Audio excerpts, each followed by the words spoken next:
Peduli. Ya kan? Pengen dengan peduli pembangunan, ya kan?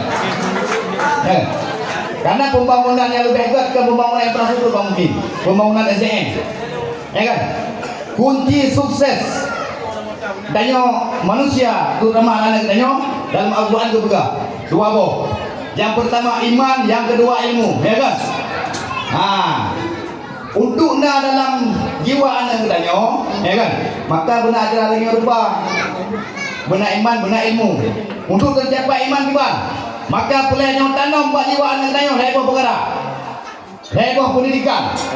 Yang pertama pendidikan ibadah, ya kan? Yang kedua pendidikan, yang pertama pendidikan akidah, yang kedua pendidikan ibadah, yang ketiga pendidikan akhlak, ya kan? Pendidikan akidah yaitu menyangkut dengan keyakinan dan keimanan kepadanya kepada Allah Subhanahu Wa Taala. Pendidikan ibadah, tata cara beribadah kepada Allah.